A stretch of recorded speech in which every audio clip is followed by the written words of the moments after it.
আসসালামু আলাইকুম। Transmission and distribution of electrical power, electrical সপ্তম সেমিস্টারের একটি সাবজেক্ট। এই সাবজেক্টের প্রথম অধ্যায় মিডিয়াম ট্রান্সমিশন লাইন। এখন মিডিয়াম ট্রান্সমিশন লাইনটা হচ্ছে যে ট্রান্সমিশন লাইনের দৈর্ঘ্য 50 থেকে 150 কিলোমিটার এবং পরিবহন ভোল্টেজ 20 কিলোভোল্ট থেকে 100 কিলোভোল্ট পর্যন্ত, তাকে মিডিয়াম ট্রান্সমিশন লাইন বলে। এখন মিডিয়াম ট্রান্সমিশন লাইন যেহেতু 50 কিলোমিটার থেকে 150 কিলোমিটারের মধ্যে একটা দীর্ঘ লাইন, এর ভিতরে একটা রেজিস্ট্যান্স তৈরি হবে। প্রতিটা তারের সামান্য পরিমাণ রেজিস্ট্যান্স থাকে।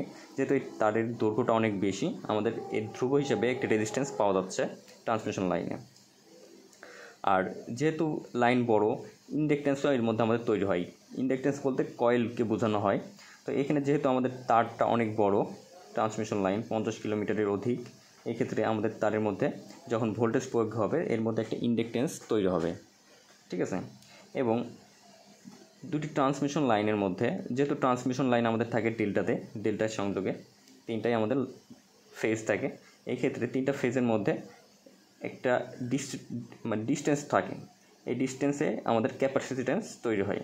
তাই ক্যাপাসিট্যান্স আমাদের এই ধ্রুব হিসেবে কাজ করবে। তো এই রেজিস্ট্যান্স, ইন্ডাকটেন্স এবং ক্যাপাসিট্যান্সের মান নির্ণয় করার জন্য আমাদের পদ্ধতি রয়েছে তিনটা। ঠিক আছে। একটা হলো নমিনাল পাই মেথড, নমিনাল টি মেথড এবং শেষ প্রান্ত কনডেনশন মেথড বা ইনকনডেনশন মেথড। তো আমাদের নমিনাল পাই মেথডে আমাদের ক্যাপাসিট্যান্স, টোটাল যে ট্রান্সমিশন লাইনের ক্যাপাসিট্যান্স হবে, ওই ক্যাপাসিট্যান্সকে দুই দিকে ভাগ করে মিডিলে আমাদের রেজিস্ট্যান্স এবং ইন্ডাকটেন্সটাকে রাখা হয়। ঠিক আছে। দুপাশে আমাদের ক্যাপাসিট্যান্স থাকবে, অর্থাৎ এক্স সি, এবং মিডিলে থাকবে রেজিস্ট্যান্স এবং ইন্ডাকটেন্স। আর নমিনাল টি মেথডে আমাদের রেজিস্ট্যান্স এবং ইন্ডাকটেন্সকে অর্ধেক করে ভাগ করে দুই দিকে বিবেচনা করা হয় এবং ক্যাপাসিট্যান্স আমাদের মিডিলে থাকে। তাহলে এখানে রেজিস্ট্যান্সকে দুই দিকে, অর্থাৎ রেজিস্ট্যান্স ভাগ 2, ক্যাপাসিট্যান্সকেও দুই দিকে। ঠিক আছে। এখানে রেজিস্ট্যান্স ভাগ 2 এবং ইন্ডাকটেন্স ভাগ 2। আর শেষ প্রান্ত কনডেনশন বা কনডেনশন মেথডে আমাদের রেজিস্ট্যান্স এবং ইন্ডাকটেন্সটা আমাদের আগে নির্ণয় করতে হয় এবং ক্যাপাসিট্যান্সটা শেষ প্রান্তে ধরতে হয়, এক্সি। ঠিক আছে। আজকে আমরা টি মেথড নিয়ে আলোচনা করব। নমিনাল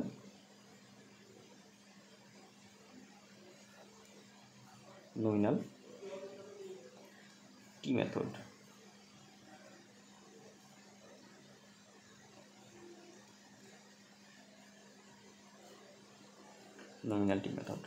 নমিনাল টি মেথডে আমি বললাম রেজিস্ট্যান্স এবং ইন্ডাকটেন্সকে সামনে এবং পিছনে দুই দিকে ভাগ করা হয় এবং মিডিলে থাকে আমাদের ক্যাপাসিট্যান্স।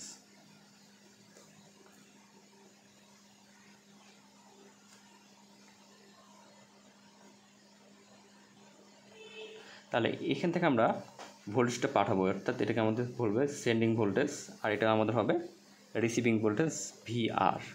তাহলে এই পাশ থেকে যে কারেন্টটা আমরা নির্ণয় করবো সেটা হচ্ছে সেন্ডিং কারেন্ট আইএস, আর এই পাশে যে কারেন্টটা আমরা পাবো সেটা হচ্ছে, বা লোডের মধ্যে যেটা প্রবাহিত হবে, ওটা আমাদের রিসিভিং কারেন্ট আই আর।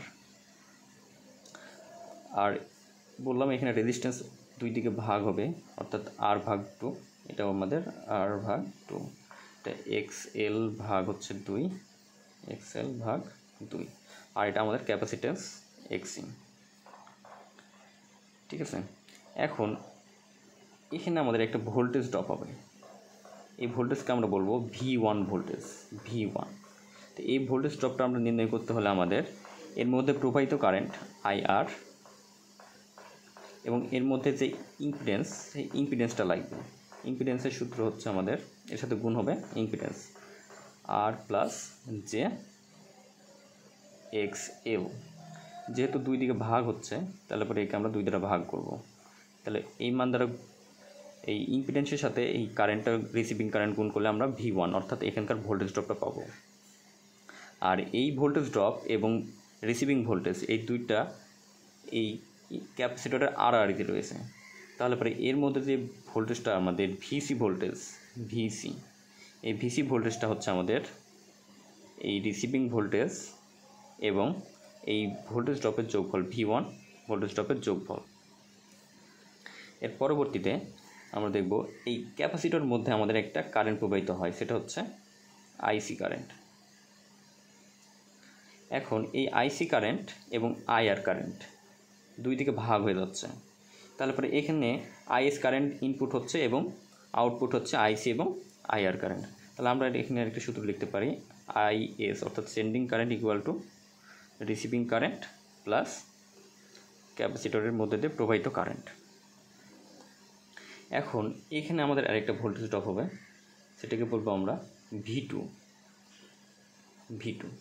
এই V2টা হচ্ছে এর মধ্যে প্রবাহিত কারেন্ট এবং এখানকার ইম্পিডেন্স।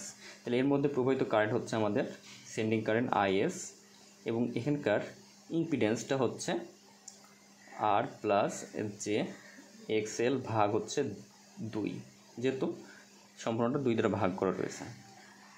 আচ্ছা, এখন ভিএসটা হচ্ছে আমাদের এই ভোল্টেজ ড্রপ এবং ক্যাপাসিটরের ভোল্টেজ ড্রপ, অর্থাৎ VS sending voltage equal to V2 plus ক্যাপাসিটরের ভোল্টেজ হচ্ছে ভিসি। তাহলে আমাদের সেন্ডিং ভোল্টেজ নির্ণয় হচ্ছে, আবার সেন্ডিং কারেন্টও নির্ণয় হচ্ছে। প্রশ্নে বলা থাকবে সেন্ডিং ভোল্টেজ এবং সেন্ডিং কারেন্ট নির্ণয় করো, এবং অনেক সময় বলা থাকে পাওয়ার ফ্যাক্টর, সেন্ডিং প্রান্তের পাওয়ার ফ্যাক্টর, ঠিক আছে, cos theta S equal to watt. তো আমরা এখান থেকে আমরা ভোল্টেজ এবং কারেন্টের মধ্যবর্তী কোণের কোসাইন মানটা নিয়ে আমরা পাওয়ার ফ্যাক্টরটা নির্ণয় করব, ঠিক আছে।